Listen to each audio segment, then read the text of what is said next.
Hello and welcome to Views on News. I am Jawad Tehami. There are a number of developments in and regarding Afghanistan we are going to take up for discussion one by one. The most important of which is the United Nations has said that it has been forced to make an appalling choice whether to continue with its operations in war-ravaged Afghanistan. It comes after the Afghan authorities, led by the Taliban, have extended their already imposed ban, which was already imposed in December, on women working in the non-governmental organizations. And now this particular ban has been extended to the women who are working in the UN offices in Afghanistan. Now, the United Nations says that it can't be forced to comply with something which is in violation of international law and the UN Charter. We have also seen that Taliban spokesperson Zabiullah Mujahid came up with a response. Let me quote what he had to say, that Islamic Emirate doesn't want to create obstacles for the United Nations. Rather, it wants to make clear that this is an internal issue of Afghanistan, which doesn't create a problem for anyone and should be respected by all sides, unquote. Now, there is another development. China has presented its position regarding the situation in Afghanistan. Its embassy in Kabul released a statement and said terrorism, separatism and extremism in Afghanistan remains to be a major security threat for the region and the world also. It also has urged the United States to immediately lift the sanctions and also unfreeze the overseas Afghan assets and deliver its pledged humanitarian aid. Now, when we talk about Pakistan's perspective, now the Defense Minister Khaja Mohammad Asif has said that Pakistan shares good relations with the interim Afghan authorities, at the same time expressing the concern that banned Tehrik-e-Taliban Pakistan is still using the Afghan soil to carry out its terrorist attacks against Pakistan. Now, this particular statement by the Defense Minister comes after a recently held National Security Committee meeting, which agreed to launch an all-out comprehensive operation to rid the country of the menace of terrorism. Another important development, the State Minister for Foreign Affairs, Ms. Hinar Rabbani Kar, has addressed the fourth meeting of the neighboring countries of Afghanistan, which is being held in Samarkand, and she has highlighted the importance of regional collaboration for a peaceful and stable Afghanistan. We'll take all these issues and topics up for discussion, and for that we are honored to be joined in the studio by Brigadier Retired Mohammad Zeeshan. He is Director General, Center for Peace, Security and Development Studies. Brigadier Zeeshan, thank you very much for joining in. We really appreciate your precious time. And on Skype, we are being joined by Mr. Asif Durrani. He is former ambassador. Mr. Durrani, thank you very much for your time, also for being with us on Views on News tonight. We really appreciate that.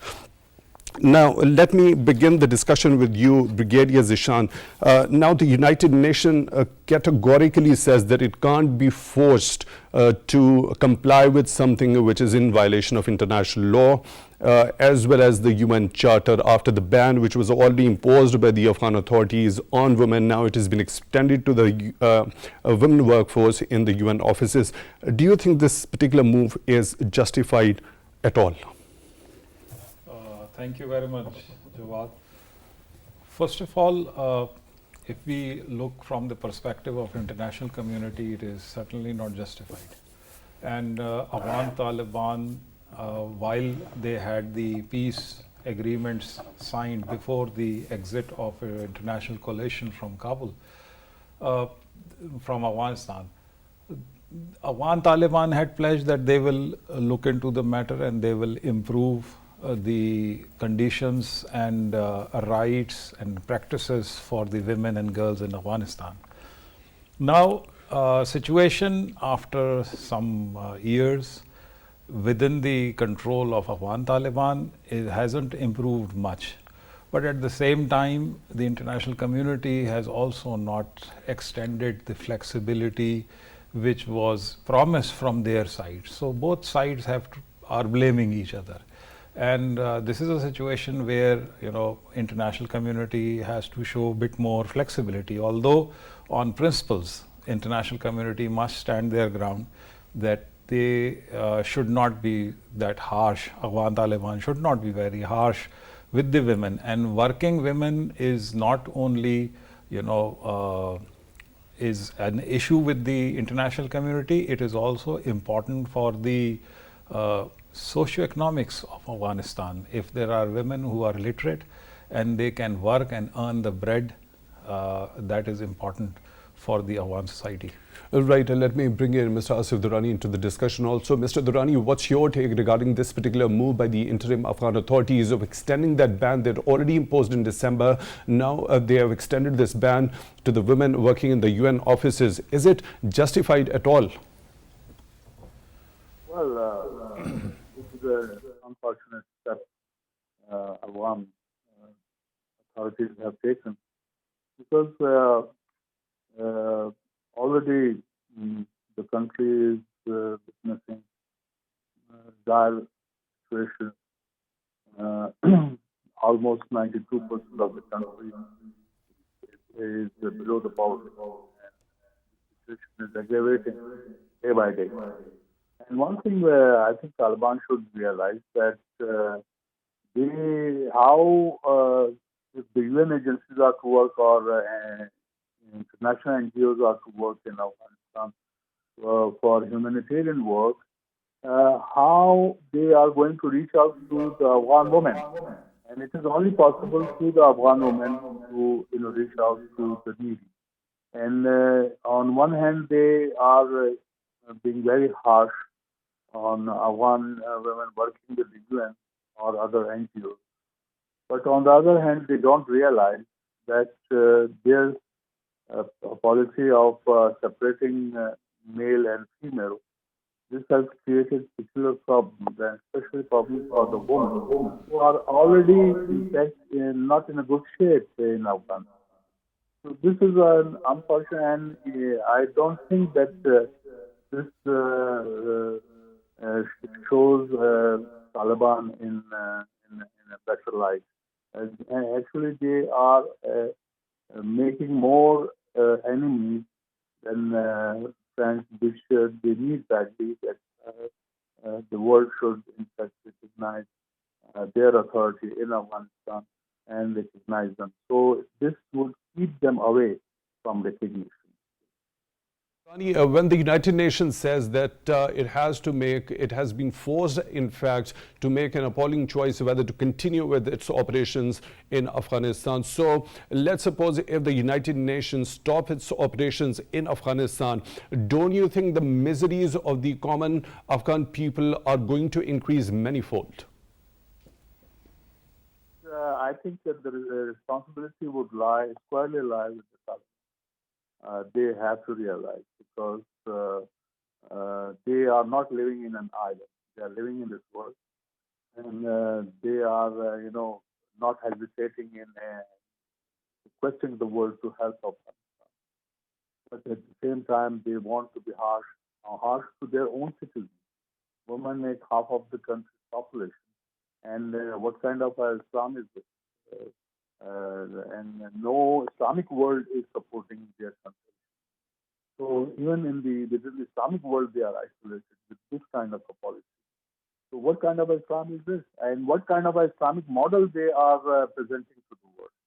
This is another, source of concern for the world, that already Islam is, in fact, Islamophobia is very much there in the world, and Pakistan has been fighting tooth and nail to make the world realize that Islamophobia has, in fact, created problems with the world, or the Islamic world. And then Taliban, these policies actually reinforces the argument of detractors of Islam that this is what Islam is being portrayed. Right, Brigadier Zeeshan, what's your understanding of it? Don't you think it's going to increase the difficulties for the common Afghan people manifold if the United Nations stop its operations over there? Certainly, if UN stops its operations, which are very vital to the poor Afghans, and they are basically providing food, employment, they are taking up the smaller projects of socioeconomics, which improves the life of common Afghan people. And it is certainly going to be a big blow for them. I would like to add here something. If we are interested in resolving an issue, and the issue is coming out of a historical, traditional mindset which is in Afghanistan's society, dominated by the males basically, to have women in their homes and under strict code of parda. Now, Afghans, if they are not realizing, the community, international community, especially United Nations, they must realize that showing flexibility will strengthen the progressive government officials within the Afghan government. There are surely certain progressive Afghan Taliban sitting in Kabul and in various provinces. The United Nations must understand that breaking away from Afghanistan is not an option here. So they have to find a flexible solution. They have to come up with certain options which are also acceptable to Afghan Taliban. Mr. Durrani has raised a very pertinent point over here for the United Nations to operate and have that outreach to the women strata of the society in Afghanistan. As you yourself mentioned that there are several traditions which are being followed in that particular society. To have that outreach to those common women at the very grassroots level, you need to have that staff, the women staff, to work and operate, especially in delivering the humanitarian aid to them. Agreed. There is no denying this fact that without the women working for United Nations, women who are from Afghanistan, women who understand the problems of Afghani women, women who can talk in that language and culture, yes, absolutely necessary. But the point is that here you are dealing with a generation which is in control of Afghanistan, which has been fighting for their independence since last 50 years. So that is something which I want to highlight here, that the solution is not very simple and United Nations has to be more patient. Right. So when we talk about China, China has also in its statement said that it stresses the protection of basic rights and the interests of all Afghan people by the interim Afghan government, including women, children and other ethnicities also. Now, the word women comes in this expression by China also. So it's not only the Western countries, but also the regional countries which are raising the concern regarding this matter. Agreed. China has been a very responsible state in their diplomatic outreach and in their diplomatic expression. Here also, without antagonizing the Afghan Taliban government officials, they have stressed upon the key issues. And United Nations has also to understand that women are not the only problem in Afghanistan. There are other problems also. And the United Nations, along with the major powers like China, like Central Asian states, Pakistan, Iran, United States, Europeans, they all have to provide certain solution to the plight of Afghan people. They have to do the give and take with the Afghan government officials, that if you comply with these conditions, you will get these benefits. I think that is the way forward, not discontinuing UN operations in Afghanistan. Right, Mr. Durrani, as you already mentioned, that by taking such type of steps, the interim Afghan authorities are making it more difficult for themselves also. So they've already been in a desperate need of that credit of legitimization being given to them.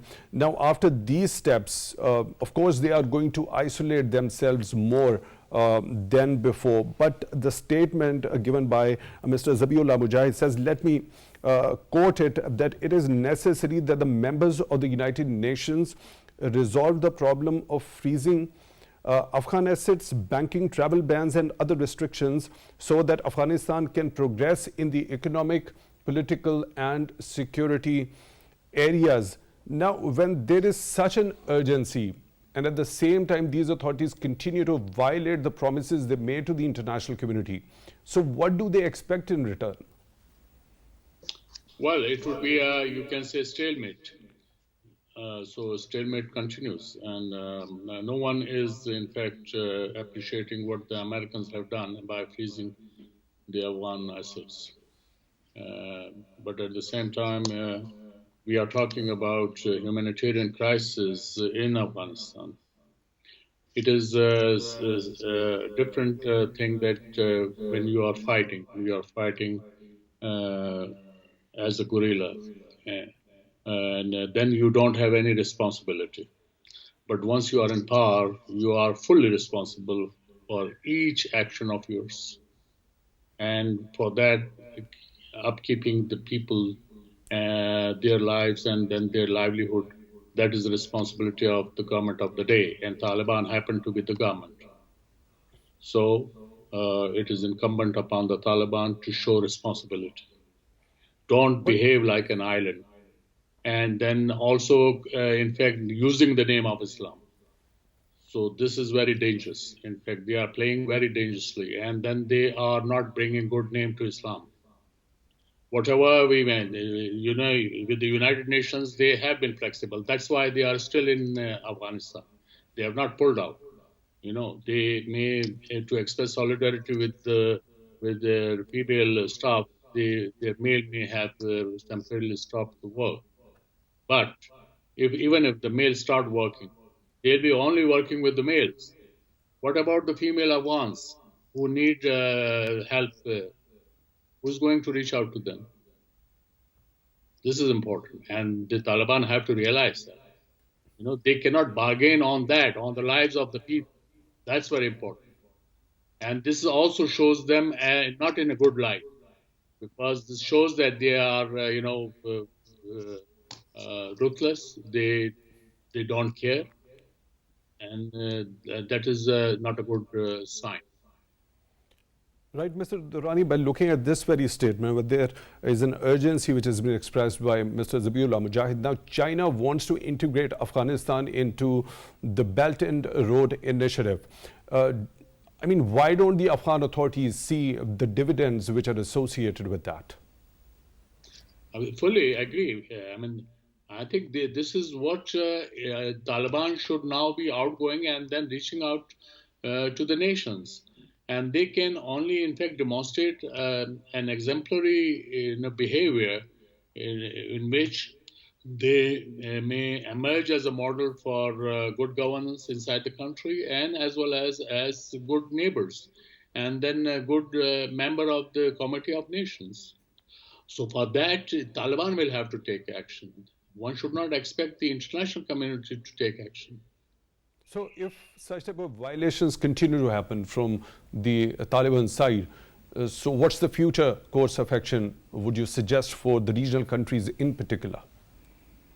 I think regional countries are already with one voice, which is why that they have not recognized yet the Taliban regime.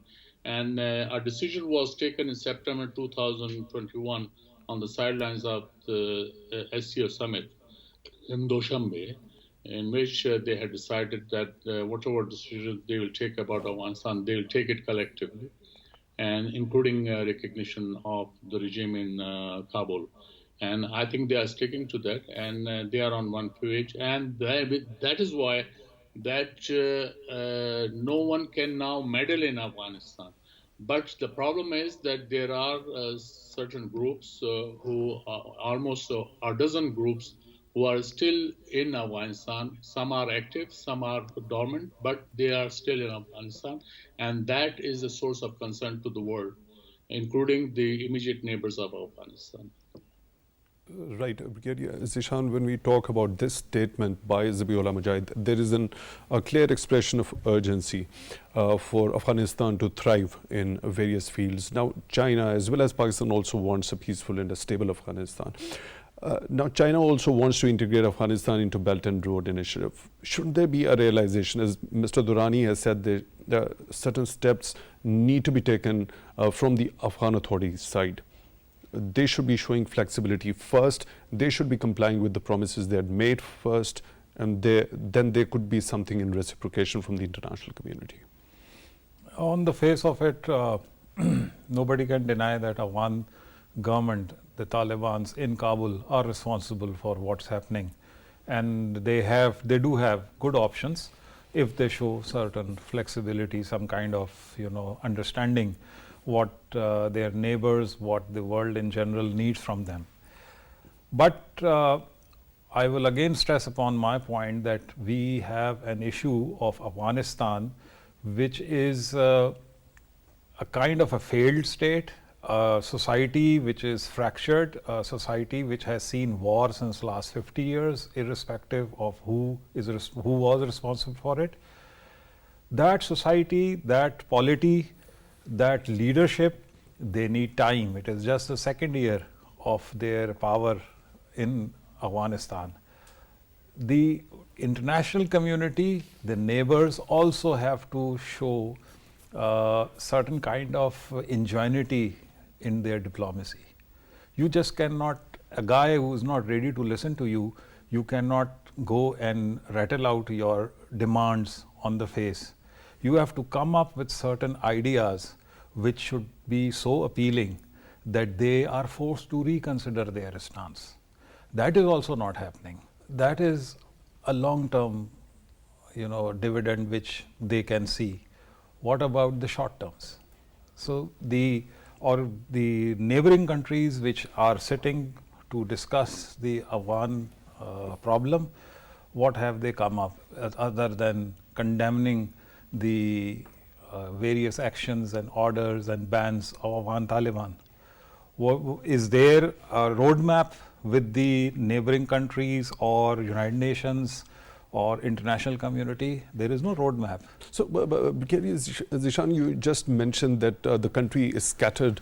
There are various groups over there, and they have just taken the government for, it's been like 2 years now. They made a promise that they would form an inclusive government that would contain all the strata or all the ethnicities of Afghanistan. That is the responsibility of Afghan Taliban. Nobody from outside has to come and make them do and form an inclusive government over there. Agreed. They need to come up. They initially had, whether it was just for the photo op, just for to show that they are including the other ethnicities also, the minorities of Afghanistan also in their government. But just imagine and look back how United States in particular and West in general behaved after 15th August 2021. Their behavior was not at all convincing for the Afghan Taliban to continue on that progressive, flexible path of politics.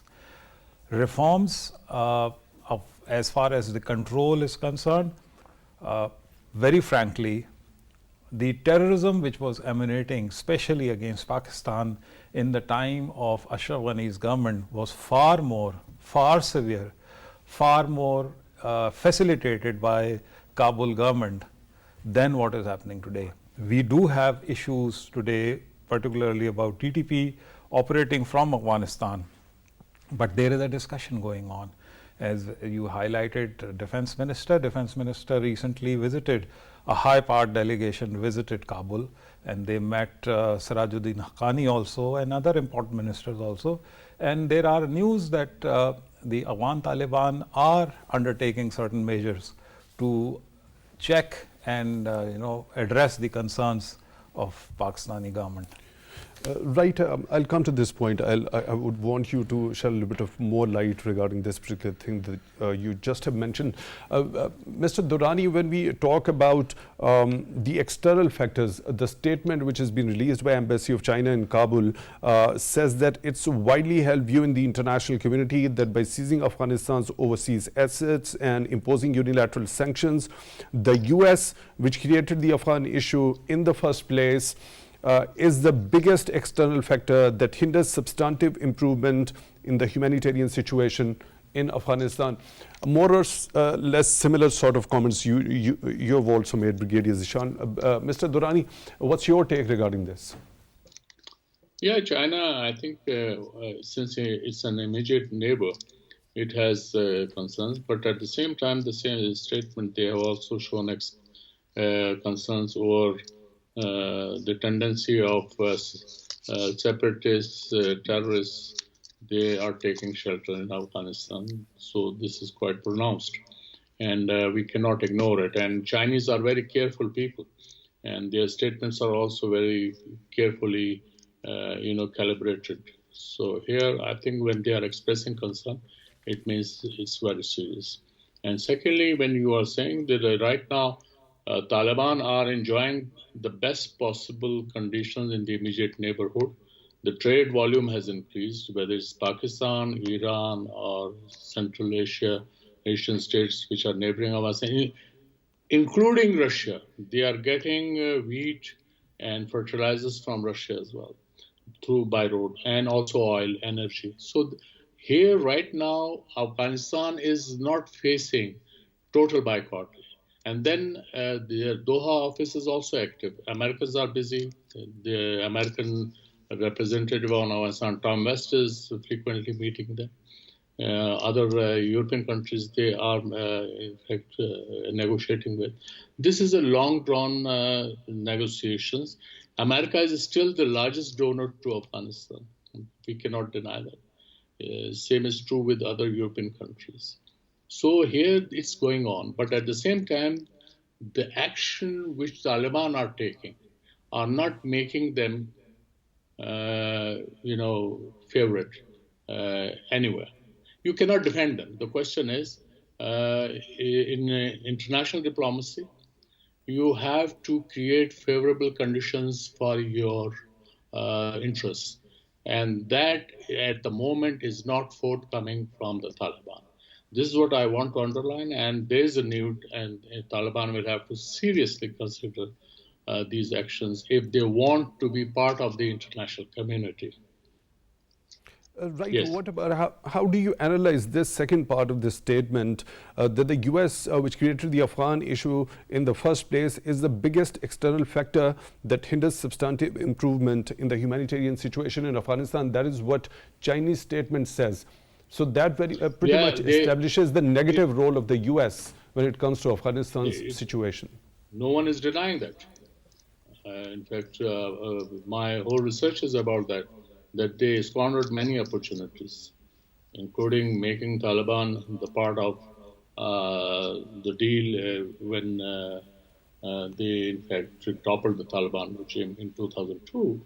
The Taliban were ready to negotiate the surrender documents. And at that point of time, in fact, they were riding high. And it took them 1 decade to initiate negotiations with the Taliban.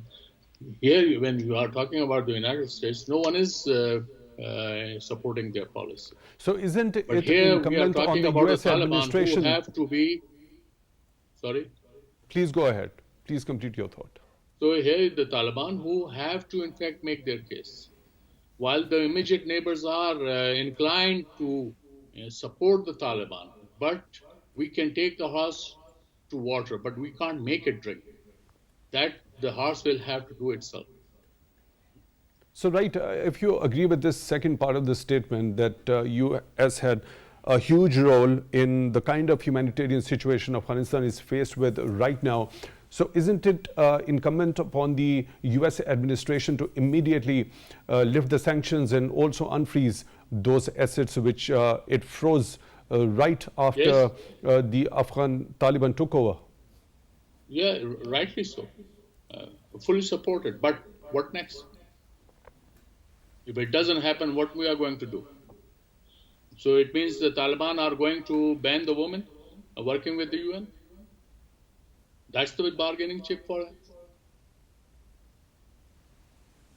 Right. Let me take Mr. Zeeshan's point on this also. What about this second part of the statement? Is it incumbent upon the US administration to follow those things which have been suggested with by Chinese? First of all, the United States is not much interested in this region these days. especially Afghanistan. Afghanistan is a bad dream for them. Secondly, United States can create an environment where a discussion can be held. If US and Taliban can sit together from 2018 to 2021 for 3 years and come up with a peace agreement and ensure a safe and bloodless exit of international coalition from Afghanistan, this situation, this issue can be handled. And if US starts talking about it, that we will consider if Taliban government will do these things, so something can be discussed or some agreement can be achieved between Afghan Taliban through the neighboring countries or directly between US and Afghan Taliban. So it is very much possible, and this is need of the hour for Afghanistan, for this region. But if we zoom out, if we see the kind of rivalry we are having between United States and China, United States and Russia, and the scope of this rivalry, which can it can take certain shape in East, in the Western Pacific region, specifically Taiwan. The kind of future Ukraine can have for Russians, for Europeans and Americans.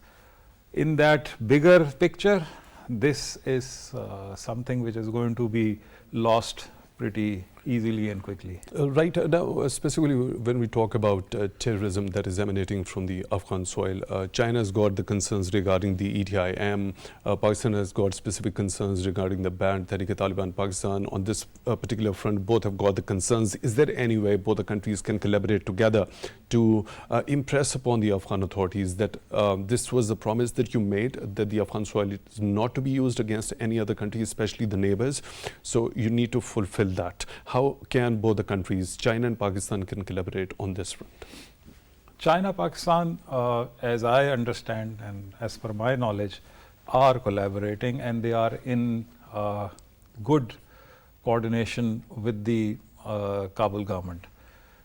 First of all, we need to understand that what is the relationship of Afghan Taliban with TTP, with ETIM, etc. They have all been fighting together against international coalition.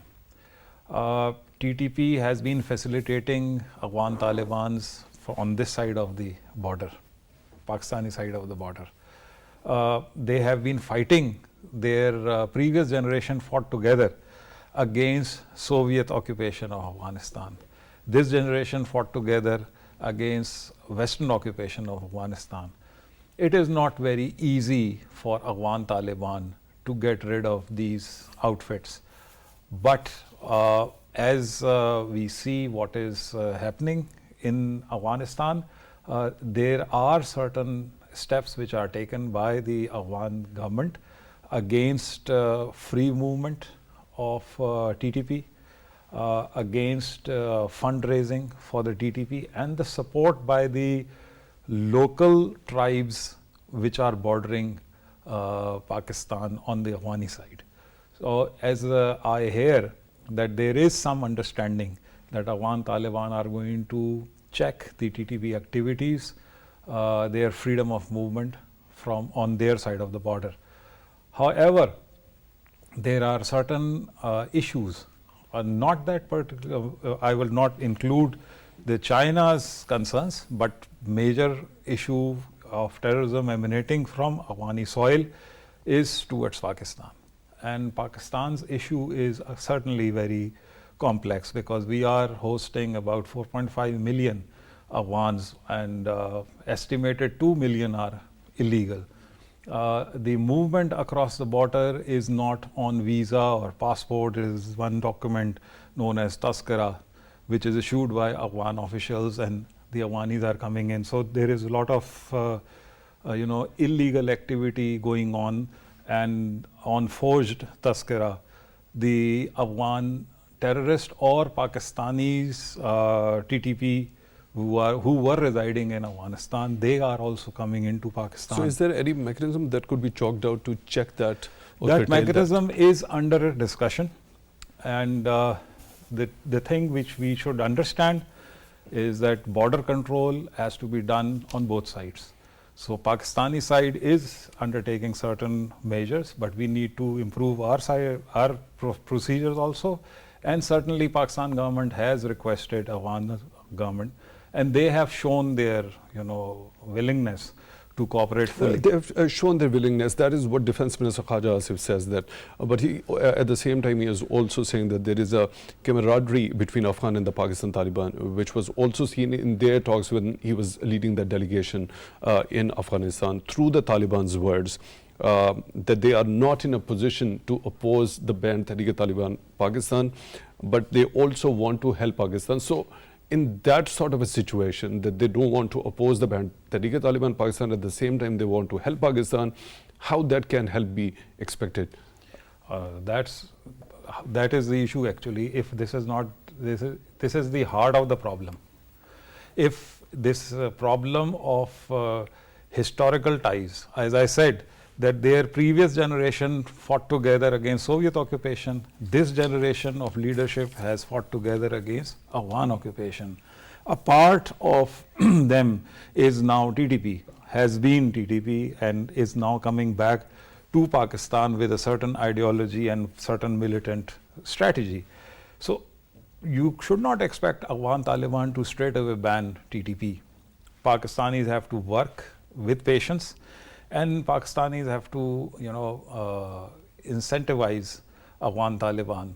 Afghan Taliban will, as I said, that they will check, they will arrest, they will have control measures for the freedom of movement, freedom of activities and fundraising and support for TTP on Afghani soil or Afghan side of the border. But I never said that they will deny. But Pakistan has always been advocating the case of Afghanistan internationally also. How to incentivize them?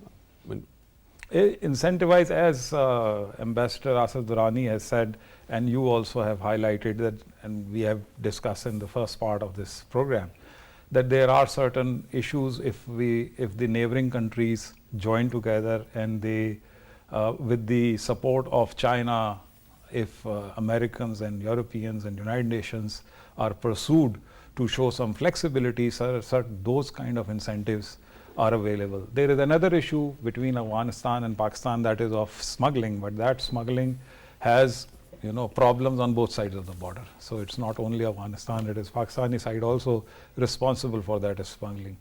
So in that sense, you can gradually improve conditions. You should not expect that immediately there will be certain actions by Afghan Taliban that will just decimate TTP on Afghani soil. It will not happen immediately. It will take time. Gradually it will happen. Right. Let me take Mr. Durrani's view on this. As the Defense Minister Khaja Asif, Mr. Durrani says that there is a camaraderie between Afghan and Pakistan Taliban. So they are not in a position to oppose the banned Tehrik-e-Taliban Pakistan, but they want to help Pakistan. So how can that help be expected?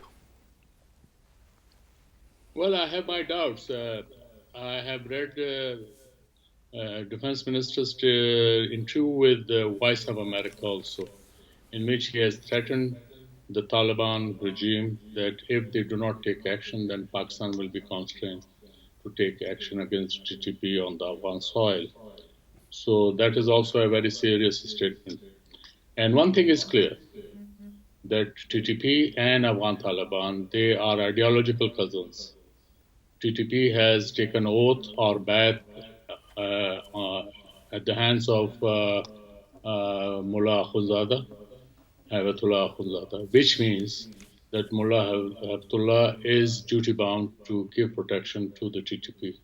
And also from Pashtun Code of Conduct, which is called Pashtunwali, they are also bound to give them help because the Afghan Taliban also received this similar help from the TTP when they were fighting the Americans.